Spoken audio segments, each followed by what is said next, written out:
This right back, Charlie's definitely.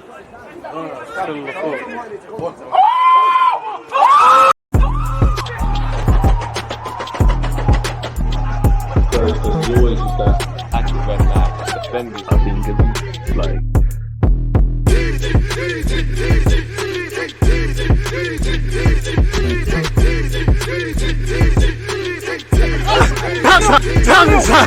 People deluded, I'm back again. Come on, Ian, man. Come on. And let the show commence. People deluded, I'm back again. Again, a better duo than Benjamin White and Bukayo Saka. We're back again. The different knock and deluded Guna himself. It's a slightly shorter show because we're pressed for time, but we're still getting the content out there. How you doing, broski? Good? What's good, man? I'm good. Yeah, very good. Looking forward to this. There you have it there. Oh, have you cut out? Okay, I thought you cut out temporarily. No, you're good. You're good. You're good. It was on my end. But yeah, man, let's get straight into it. Obviously, 4 goals, clean sheet. Arsenal handling business as usual against Bournemouth, really and truly. It's a great day out for the fans. I'm sure you saw the Kai Havertz chants and, you know, fans young and old dancing in the sunlight and whatnot. What did you make of the game, man? Yeah, it was good. It was good. Look, I feel like Bournemouth away is always...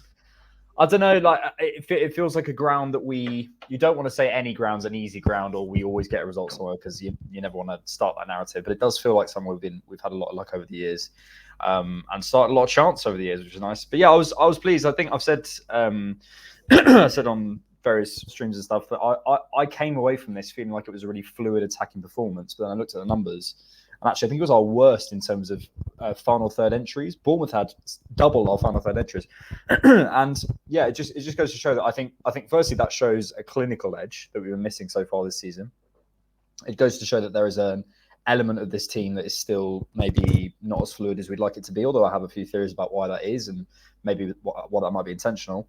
And also just goes to show that actually sometimes, you know, it's okay. Like it's absolutely fine if we're going to go somewhere and be 4-0 and still thinking, oh, okay, well, there's a little bit left out on the pitch. It's only a good sign. So yeah, it was really encouraging, and I was pleased White got a goal. I was pleased Havertz got a goal. I think it's going to be massive for his confidence. So yeah, really, really, really positive day.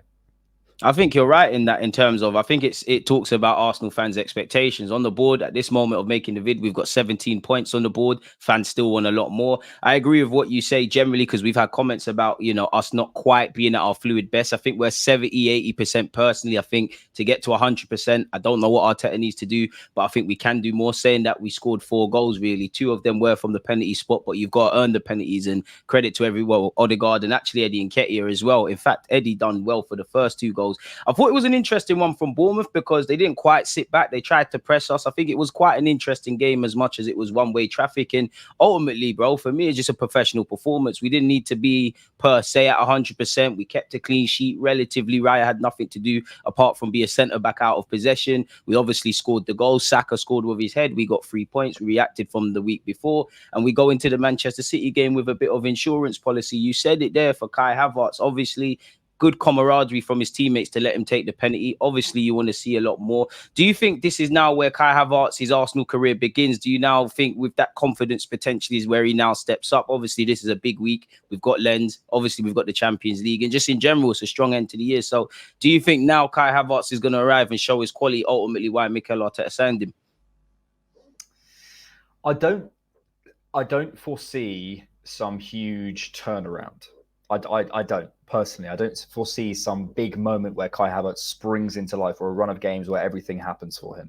Maybe there'll be a bit of a sort of, you know, he's doing all right and maybe he's, you know, reaching certain levels. I just think when we look back at the sort of we expect Mikel Arteta and Pep Guardiola we expect Arteta to compete with Guardiola, right? Every Arsenal fan would think, yeah, we expect him to compete this season, right? Okay. But they just say he copies him, to be honest with you. Well, yeah, but we all expect that, right? And at the same token, they expect players to come into Pep and take a year to become their best. And with Arteta, he's got to come in and make them work straight away. Instantly, yeah. How does that make sense? Makes no sense. Football fans don't make sense, bro. You know this. You definitely know this. There's going to be some time, but where he's adapting and when he's learning the game. And you can hear with Mikel, he's not going to be specific. He never is specific. But he says, look, there's certain actions that he's doing really, really well, and we're really happy with him. And there's certain other things that aren't going right. So he's going to take time to work on it. How long did it take till we saw the very best of Granit Xhaka?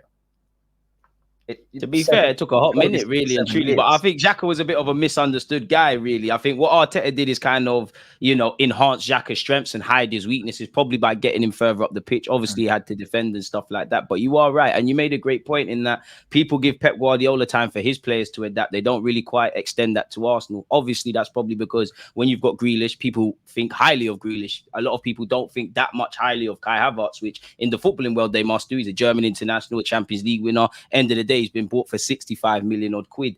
And I agree with you. I just have a duty to ask. I don't think now that's a time where Kai Havertz is going to go, and start looking like Granit Xhaka filling that void, or looking like a Ballack or any other German player. But confidence is a major thing. And obviously, a lot of people have their concerns about Granit Xhaka, but a lot of people will support the man. Unfortunately, there are small sections of our fan base that are probably far too positive, and in Havertz's case, probably ridiculously negative, and he can never win them over because he's not quite their cup of tea. Obviously, the ex-Chelsea links as well. I still think the left centre mid channel is kind of what I'm watching closely, because I still think there's a hole there. Obviously, if Partey and Rice are fit, that gives us another dimension. I don't think Mikel Arteta wants to consistently play that, but we'll have to see, really and truly. What did you make of David Raya? Because, for me, David Raya, again, I don't think he's much better than Ramsdale. I don't really care for, as much as my heart bleeds for Ramsdale, I don't really care for, because I like Ramsdale, I must kill David Raya's chances. I just want Arsenal to get where they want to go. And we've been through this already, made the best man win. But one thing I do like about David Raya, and I think Mikel Arteta probably trusts him a bit more, is like when he kind of becomes a centre back, he's off his line, he has to do that a bit more consistently. I don't know if Aaron Ramsdale has that level of focus to do that as much. So what did you make of David Raya against Bournemouth, even though there really wasn't anything to scream and shout about from a goalkeeper standpoint? He was okay. I mean, he did his role in the build-up, I thought, really well. He was basically sitting in almost as that three in the middle of the three in the 3-2. Five-a-side player almost. Yeah, that we've seen Saliba doing, basically, but it allowed Saliba to drop out. It meant Ben White could go in and further up the pitch, and then Zinchenko can come in and be an extra man in the sort of transition. So, yeah, I liked him. I didn't think he had to do much. I mean, realistically, no player, when we're trying to go, it's like, I think I used an analogy last time, like a test, right? And you have like a 70%, which is your pass mark, or let's use it as a title. It's a 95, right? 95 is going to get as a title. To get from 30 to 60, there's quite obvious things you do. You need to go out and buy certain players, whatever. But now we're trying to get from like 85 to 90, or 90 to 95. There's really small things. It's really small changes that made a massive difference. Yeah, that make a massive difference and get you over that line. Now, I don't think Raya is 50 times better, 30 points better than Ramsdale. No chance. But is he a little bit better on the claims? Is he a little bit better in the build-up? Is he a little bit better stopping crosses? Is he a little bit better, a little bit catching calmer? Crosses? Is he a little bit better on the distribution? So all of these things, no, I don't think anyone's saying, or I don't believe anyone's saying Raya is miles better than Ramsdale. But I think we've seen, and there were some numbers that came out the other day, and I'll try and find them in a second. But his specifically on his high claims, Raya's at 2.12 per 90, and Ramsdale's at like 0.17. So there are significant differences statistically. But on the eye test, I don't see much. But you can just little things. And, ultimately, in that game against Bournemouth, you said Bournemouth pressed high, and they did. They pressed almost with 6 men in our half, almost beyond our... It's really impressive from them, to be fair with you. Well, it was brave. Yeah, it was brave. But I'd rather them... Well, I just care about winning. But if I was Bournemouth, I'd rather do that than just sit there and think, oh, my God, my Arsenal's rocking up. Let's just roll over and whatnot. So it was 100%. Interesting, really. 100%. And when you have someone that high, I'd rather have a Raya, because there's that ball through the middle. I think there's a moment like 5 minutes in which perfectly encapsulates it. He's in the sort of 3. Saliba and Gabriel split. He breaks the lines, goes to Zinchenko, and then Odegaard joins the attack, and it's a 6v4. So, it's not to say Ramsdale can't do that. It's just to say Raya is more confident and comfortable doing it. So more competent, yeah, like you said there. And I think that's the case, man. I do think there'll be a time for Ramsdale. Naturally, every time we do videos, whether it's on your channel or mine, I always want to say the phrase, my keeper didn't have much to do. I've always said I want my keeper to be the lowest rated player. I don't want him to have to do anything. I want to scream and shout about, his ball passing ability and things like that. Spurs was a real big test for Raya to a degree. I don't think he necessarily convinced, beyond on the point, but he did all right. You mentioned Zinchenko, and I don't think Zinchenko's being given his flowers. We all know the obvious surrounding Zinchenko and what he can do and what he can't do. But I actually think defensively in the last few games and just in general, he's gone about his business very well. What have you made of Zinchenko in recent weeks? Yeah, I think he's looked really good defensively. I think one of our this is a wider point around why we maybe don't look as fluid. I think to some degree Arteta is sacrificing that fluidity for off-ball solidity. I mean, you look at our XG conceded, we're at 6.1 from 7 games. If you look at the goals conceded, we're at second behind Man City. We've got the most ball recoveries in the league. All the numbers off the ball look really, really good. And I think Zinchenko is a part of that. From a technical perspective, I'm finding him getting caught square less often. And actually I can hear, and he's managing to angle his body better. You can hear, certainly in the Bournemouth game, you could hear Arteta coaching constantly saying, Zinny back, Zinny forward, Zinny. Because I think naturally, because he's not as, say a Saliba, Saliba can catch himself out of position and recover. Like he's got that. But Zinchenko he's got the athleticism, really. Yeah, he's got different skills. So his thinking needs to be more in the, it's a very different sense, but a per Mertesacker sense, where I don't have the athletic capacity, so I have to use my brain and stand in the exact right position so I don't get caught out. So I think once he's worked on that, this is clearly something they've been working on, something he specifically name-checked in the summer and said, to Rio Ferdinand, I think it was, I need to work on my defending. And you could hear Arteta saying, back, forward, do this, do that, do that. There's clearly something he's working on. I think he has improved. I'm feeling less concerned because last season most teams attack down our their right hand side, our left hand side, and I think that was the target. Yeah, pop balls over the top and see where Zinchenko is defensively. You're right on that. Yeah, I think that's less common now. So, yeah, I've been impressed with him. I mean, I agree with you. I think Zinchenko goes about his business well. I think, obviously there's many more tests in the Premier League, but generally he's gone about it well. Because you kind of mentioned it, and I kind of believe this with Odegaard. Obviously, Odegaard scoring a lot of goals. He's dictating the tempo. He's a press machine. But I do think individually and collectively, as you kind of said, off the ball with the turnovers and the pressing and all those things, naturally Arteta's going to have to get us playing a bit more fluid. But I do think it's come at a slight cost to Martin Odegaard simply playing those silky passes and all of those sort of things, the traditional things when you think of Odegaard. So what have you made of Odegaard's creativity generally? Because he's still been involved. I know he hasn't got the assist to match, but him and Saka combined it against Spurs, for example, in what led to the own goal. Technically, he won a penalty as well. So I still think he is creative, but I just feel it's come at a cost of what for the greater good of the team sort of thing. So where are you at with Odegaard and how he ties into all of that? Yeah, well, I think we're blessed with Odegaard in the sense that he can do both sides of the game. He can broadly drop a little bit to link play, and he was actually in the 3-2 a lot against Bournemouth.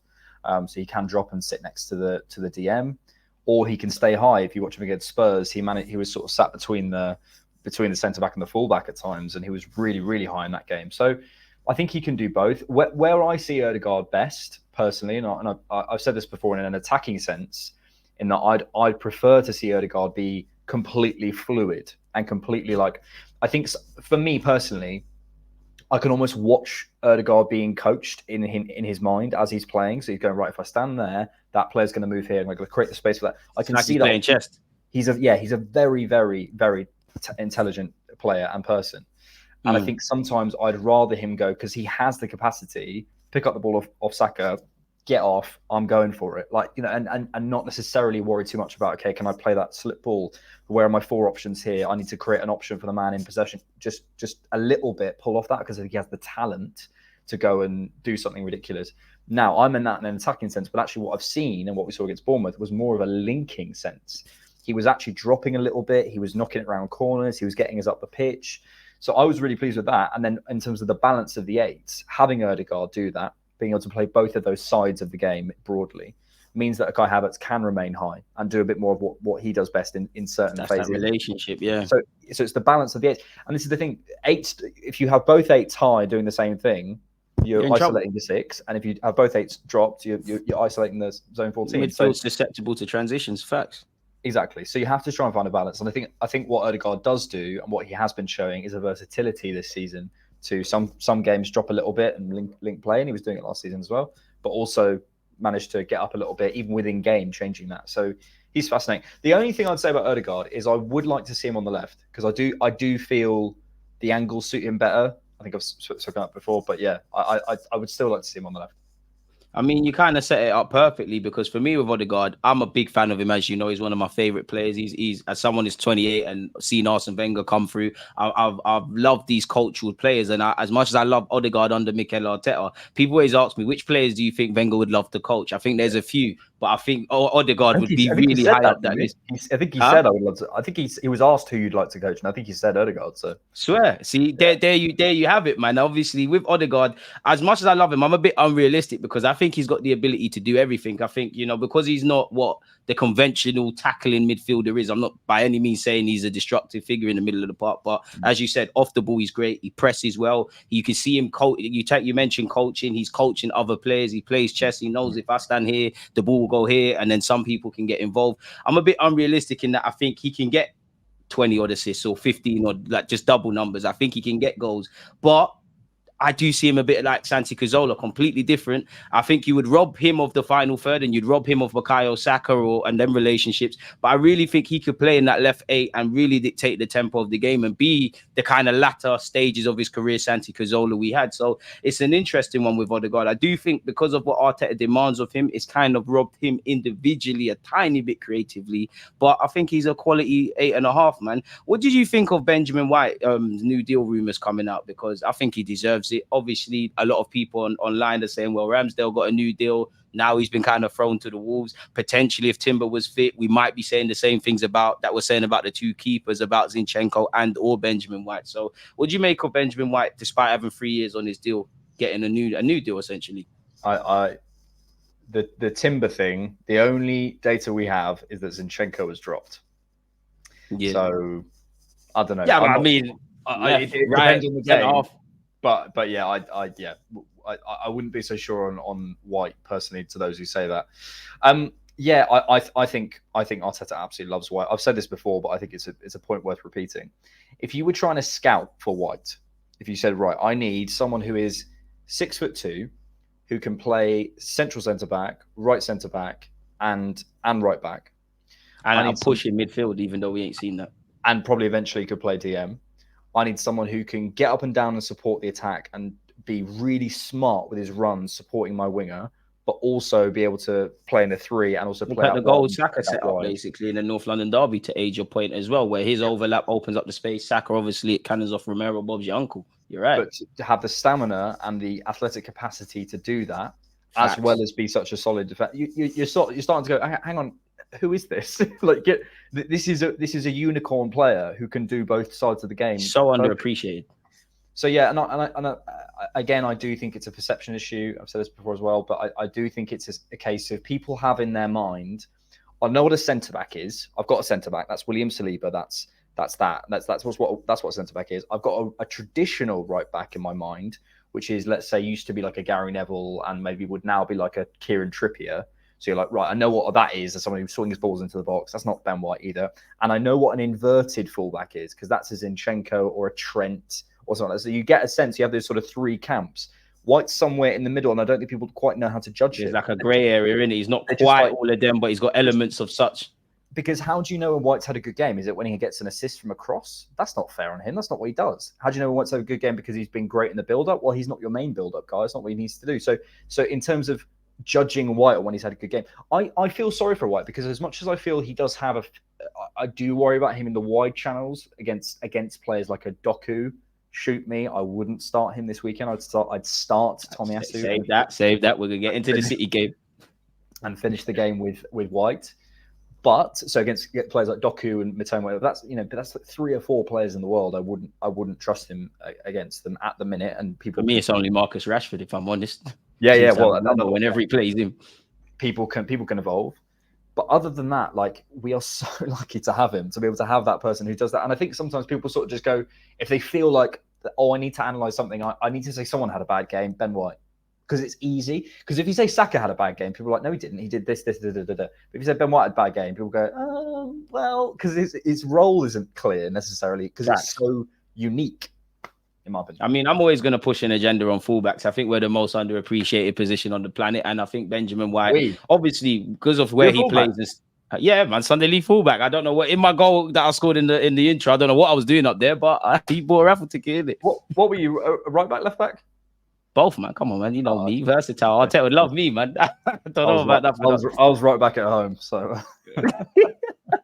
But yeah, where Benjamin White's concerned, I agree with you in that, he's not the most eye-catching. He's not going to do what Trent does. He's not going to get goals and assists necessarily. So I do think when you've got a colossal like Saliba that looks very cultured, when you've got an all-man's to the pump sort of defender like Gabriel, when you've got the Sakas and Odegaards and we've won games and stuff like that, Benjamin White just gets lost in the sea of everybody else. But, I think internally at the club, they know what he does. I appreciate his athleticism. I appreciate the fact that he inverts at times. He offers an option for Saka. And obviously, in terms of relationships all over the field, obviously, we're probably a lot stronger on the right-hand side with Benjamin White and Saka and indirectly a bit of Odegaard and stuff like that. So I think Benjamin White deserves his deal. I think he typifies what Arteta wants in that. When Arteta first brought in the Cedrics and Williams, these guys can play in a number of roles, but with the greatest of respect to them, they're not really good at them for what we want to do. Benjamin White can thrive. He spent a year playing as a centre-back. You can't rule out playing there again. He's completely different, but I look at him a bit like I look at Kirill because obviously Benjamin White plays on a regular basis, but, they can play centre-half, they can play full-back. Kirill spent a year playing defensive mid of sorts. Benjamin White can play in midfield. I don't think we've seen that yet because Mikel Arteta probably isn't necessarily convinced at this time, but I think Benjamin White deserves his new deal. It's just a shame he can't get in the England camp because there's a lot of other stuff around it. On the topic of Benjamin White, I wanted to ask you a question. Who would be your most underrated player, or if underrated is a bit too tough, underappreciated player at Arsenal throughout the whole squad? Gabriel's up there. 100%. Gabriel's up there. White is up there as well. I think maybe someone like a Jesus, because I think maybe that's I think Arsenal fans appreciate him from a wider perspective. Certain man put like Callum Wilson ahead of Jesus, and I'm like, you're weighing it, man. You're weighing it. You're weighing. You can't start. Callum Wilson, you're a cool guy, but allow it, man. Do you know what I mean? So people just go, "Oh, he's a 9, so he scored more goal." You're so right on that. Football fans can be very simple at times, man. It's just how can you watch Gabriel Jesus play football, then watch Callum Wilson play football and be like, yeah, that guy's better. It's just like, just watch him play football. He's better at him. Exactly. It's crazy, isn't it? Yeah. Those are, I'd say maybe the first pick that comes to mind is Gabriel. The only other player I'd say is Tomiyasu. I can't lie, you stole mine, man. You stole mine. I understand why people don't rate him though, because I still don't think we've seen the best of him over a consistent period of time. But in terms of Mikel said it, in terms of defending, this guy's ridiculous. He's ridiculous.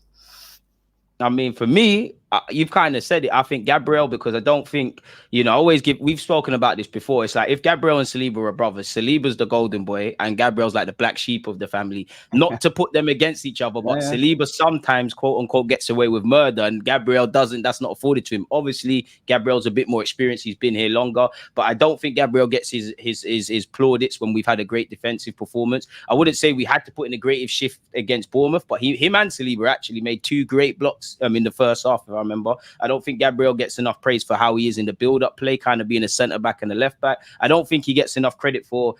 He kind of forces the issue with his passing, trying to quote-unquote break lines. So I'd say Gabriel. I'd also say Tomiyasu, because I think it's easy to find Tomiyasu not as a sexy footballer. He's not the most glamorous. He is both-footed, but he's not the most glamorous in the team. He's not going to, do crazy things like that. But I do think in a squad, especially having him coming off the bench or certain games like last year against Mo Salah on the left-hand side, I do think he's underappreciated. I might actually, because I go with your 3. I think for me, Gabriel, Benjamin White and Tomiyasu. But I might extend that to Eddie Nketiah, if I'm honest with you now. And why I say that is because obviously until Eddie starts to get a significant goal return, his potential is going to get capped. And I do think there's a lot he can improve on, but I don't think people give him credit for how he's improved. I don't think people give him credit for how he's filled in the void. Even against Bournemouth, he's another one that's going to get lost in the sea. He's involved in 2 of our goals, in my opinion. I'm sure he won a penalty for 1. And in the first goal, he's dropped deep and made an option. And it's okay to think he's not the guy. It's okay to have question marks about whether we can get to a certain point. I understand he's wearing the number 14. I'd probably extend that to him, really and truly. And I'd probably say for me personally, Trossard as well, because I underrate him a lot. I think he's a quality player, but I think I kind of sleep on him purpose as well. To make it a bit difficult now, most overrated player. All right, go on. before we get onto that. I was going to say most underrated player in the league. Trossard. For you. No, as in, who do you think is the most underrated player In the league? Oh. For me, that's a tough one. You go for that's a tough one, man. You put me on the spot. Brentford or a Brighton player, and it's going to be something like a Pascal Gross or like a JanElt or something like that, because those guys could be one of them Brighton, man. You're right. You know, it probably is. No one ever. They're never on like the cover of FIFA or EA Sports or whatever. But they're. Do you know what? For me personally, it might be Paqueta now. You know. For me personally, because I've always liked him, but when we missed out on him, I was like, it's not really that deep. And it's like I've definitely this season I've had more of an appreciation of his defensive actions, like the turnovers and all of that. And then I'm looking at it like, oh, now I can see why Pep Guardiola ultimately wanted to sign you and it didn't work out. I'll get back to you privately because that's a very good question. But yeah, who would you say is the most overrated at Arsenal? And it don't mean you don't think they're good and stuff like that. Don't be reluctant. Okay. So in the same way that when you say Eddie Nketiah is underrated, it doesn't mean you think he's the best player in the world. It's just from you think he's somewhere and fan perception is lower on him than where he is. I think I think people think Martinelli is like world class. You're not coming back here, mate. And I think he's a very, very good player. I think it's Trossard. I'm a bit of a hypocrite. I think it's Trossard. And again, this game, I think he's underrated and overrated. What? Yeah, no, because I underrate him because I don't find balance. Because I underrate him, and I really forget sometimes how good he is. But I just think Arsenal fans overrate him to a level like he's not, and that's nothing to do with him. I still think he's a quality player. But I would say out of the Arsenal team, probably him. It's easy to say Kai Havertz in it because obviously he's not doing what he needs to do. Yeah, man, it's probably Trossard, and I think he's lit and stuff, but it's just like, yeah, I think it's Trossard. It might be bordering on to William Saliba, even though I rate him heavily. I just think, you know, there's a lot that he needs to polish up in his game before we talk about him as that, but he's on the right trajectory, and he's at the right stage of his career, really. It's an interesting one. Can I just justify, because I can already feel the comments and the ether. Can I just justify? Fuck them, man. You're allowed your opinion. That's what I Martinelli take. It's because I think Martinelli is, for example, like stopping and starting defenders in a straight line. He's the best in our squad. Facts. Like in terms of dribbling, you can't just say dribbling. In terms of a specific style of dribbling, he's unbelievable. His goal return is excellent. His defensive return is absolutely brutally underrated. I think he's a really, really good player. But I think people put him in the same category as Saka. He's not.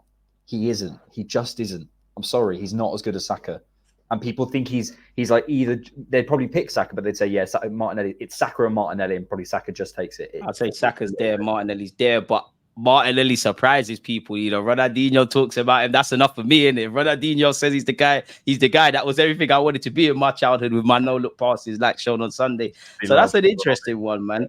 Obviously, to kind of wrap this up, I've got two other topics I want to talk about. The first one would be, why are you so? Two questions. Why are you so against Ivan Toney, and what do you make of Pedro Neto links? I watched the video, my guy. Make sure you all watch that as well. I'm not against Ivan Toney. I think he's a very good player.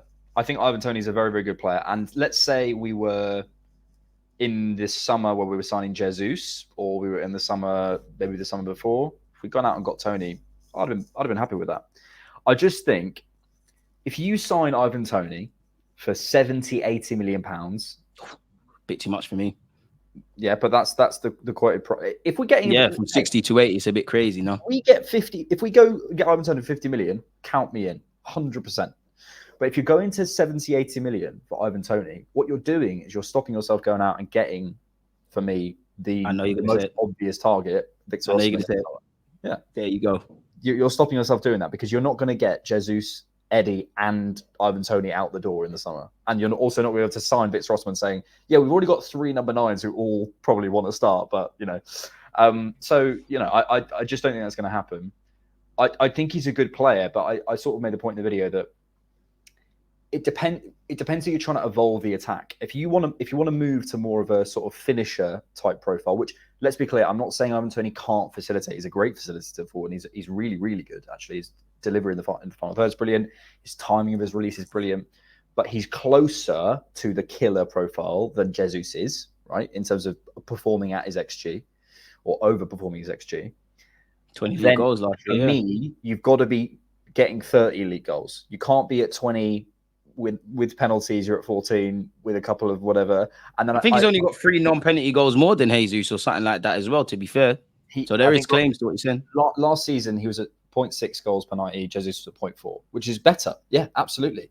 But you're spending £80 million and trying to remodel your attack. So for me, I'm like, I made the analogy in the video, and it's a little bit crude, but it's sort of like you've got this girl you really fancy, right?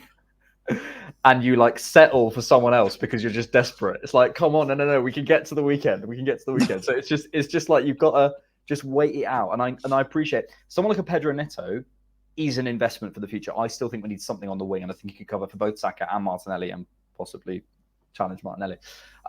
But I think someone like a Pedro Neto absolutely could come in and contribute now and in the future. I think Ivan Toney contributes now brilliantly. Just that next era. Because again, I'm also at the point where, and I know this isn't popular, I'm also at the point where the average age of starting 11s this season, or the 3 youngest starting 11s this season have been Burnley's, then it's us. And no one wants to hear, oh, we're a young team. It's going to say, I get it. But that is the fact.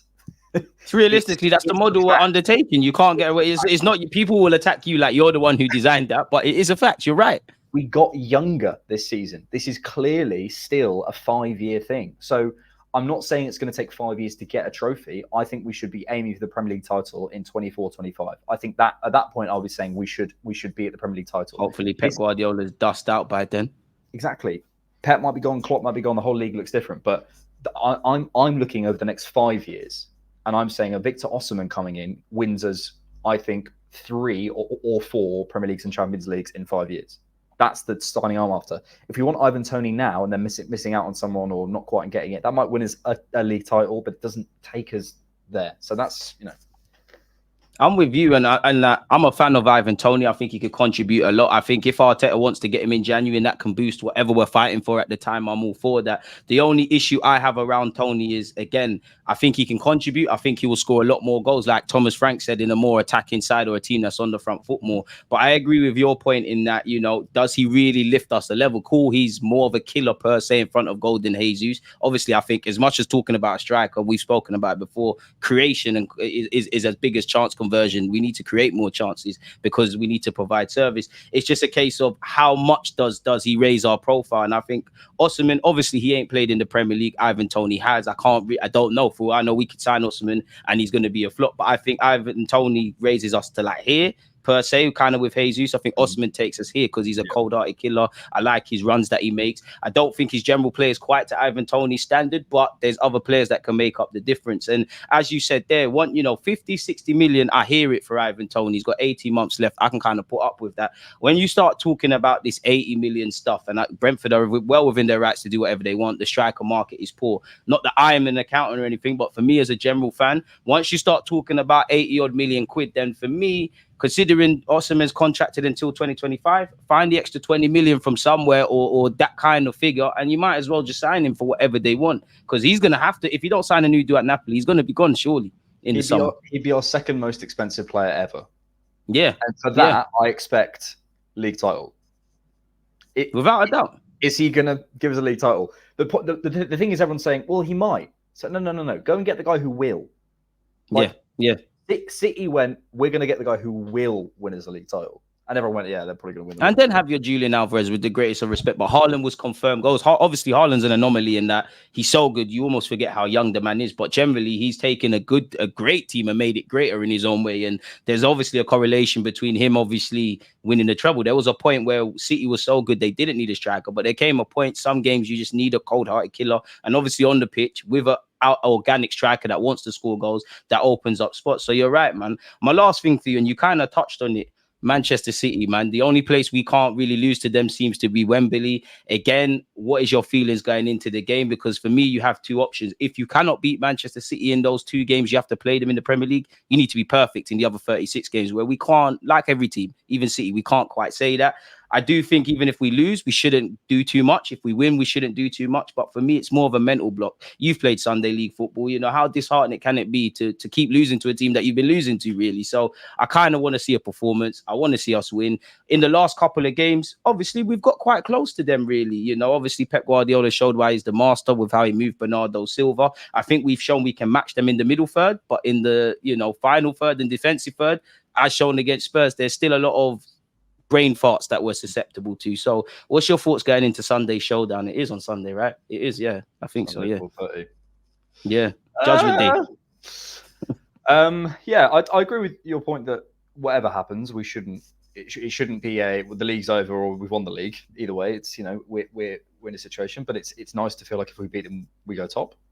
As long as I don't look at the league table, so it's nice to know that from you. There you go. Or we might go behind Spurs.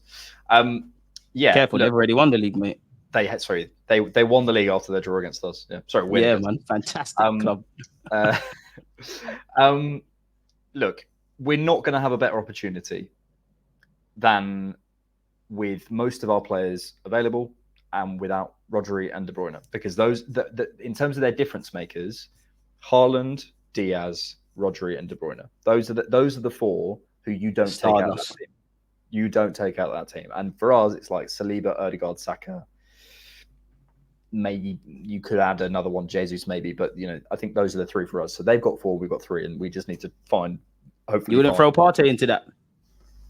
To a point. You could argue the gaffer put him right back, so he didn't want to drop him. Like, yeah, I hope we see Partey against Lens tonight. And we need him, man. Hopefully, him and Rice midfield can make some Havertz bench, please. I hear it, but I need the bosses.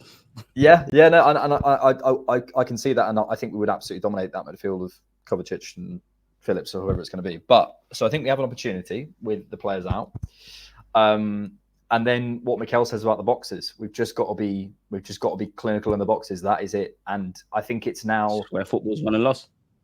We've got over the line in the Community Shield. We know we can do that. And now it's about going out and going, look, this is a really, like, I think sometimes the temptation is to sort of take the pressure off. But for me, I'm like, no, put the pressure on. Like, this is a moment we should be. This is what we wanted. These are the games that you play for. So I don't see anyone in our team who I feel like is going to, maybe one person who's going to shy away from, you know, name names. Shy away from the light. I think there's 9 or 10 or 11 players who we can put up there who are up to it, good enough, and will perform and grow into the occasion. And I think just considering how people see the results last season and think there was a massive gulf. Actually, City had I think Pep Guardiola had his lowest ever possession in a game against us last season. We can dominate games against City without a Partey. We've now gone and got a Rice. We've now gone and got David Raya. We've now gone and got, you know, we'll have Jesus back for the game. It's a mental game more than anything for me. Yeah, so I absolutely think we can do it. It's just about everything pulling in the right direction on the day, and that's always the question.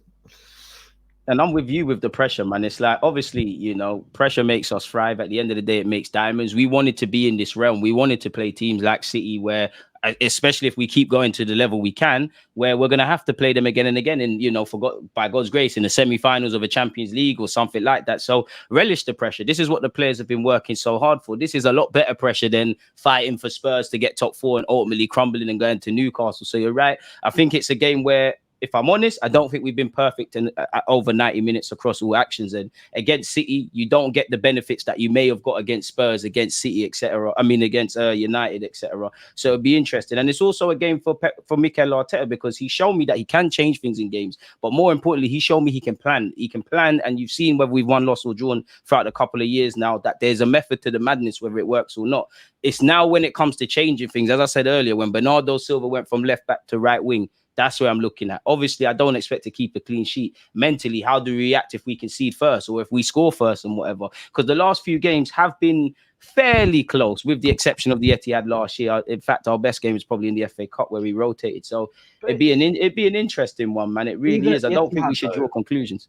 Go on. The Etihad. What was our starting 11 at the Etihad last season? Rob Holding, and he weren't. I've thought a lot of Arsenal fans. He is terrible, but he was not the worst player on that pitch, really. We capitulated. Our starting 11, God knows, man. I know Holding was there. I know that much. There we go. Yeah, so we had Holding. I've got the lineups here. 1 second. Yeah, here we go. So we had Holding. We had Ødegaard, Partey, Xhaka, Saka, Jesus, Martinelli. But we know that with the Holding situation, that was the main problem in the last season. And I felt like we were on a downward spiral. Our subs also have massively, like the bench has massively improved, and we had Tomiyasu unavailable, and I just think we're in a much better place. And it might sound like only a couple of players, Havertz coming in, or Tomiyasu being available, or Saliba. No, you're speaking facts. It's only a few players, but I actually think that makes a massive difference against City, because I do think we're close, and it's just about doing that rather than.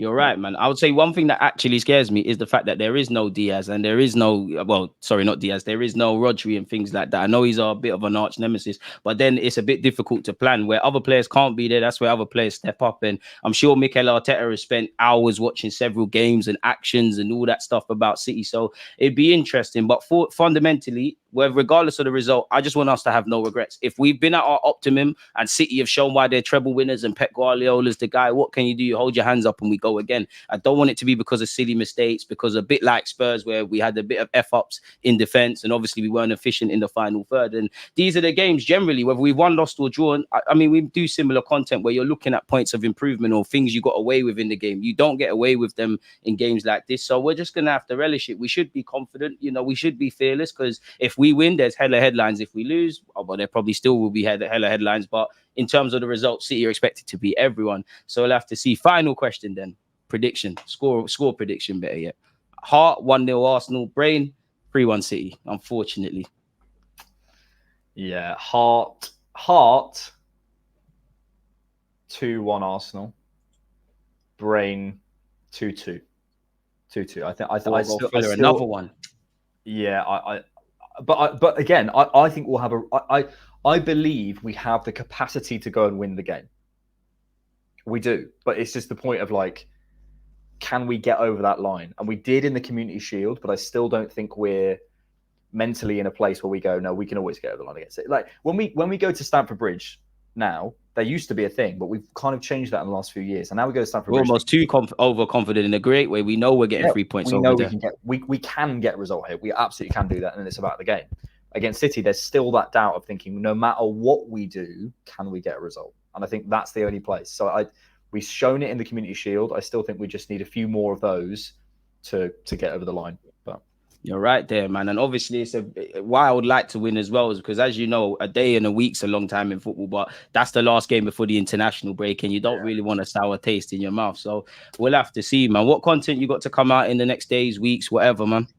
I've got you on Different Not Live. Yeah. Spoiler alert. Sunday we go again. You on Sunday. I've got a video about our off-ball structure coming at some point this week. But yeah, all good stuff. Subscribe to Deluded Gooner. Appreciate that. So yeah, as the man said, Sunday we'll be doing a live show on his channel in the aftermath of the City game. Hopefully we've got 3 points. I can't imagine you're not following the Different Knock. It's pinned into the live messages and in the title and stuff. So have a butcher, subscribe, smash the like button and just join the movement. But yeah, man, let me let you get out of here, man. I know you got things to do. On that note, like, comment, subscribe, follow the channels. We're out, folks, man. Peace. Safe. That was a bit half-hearted from you people. Maybe don't follow and subscribe to it. There we go, man. We're out now, folks. There's always just that active red light. Defenders, I think, like.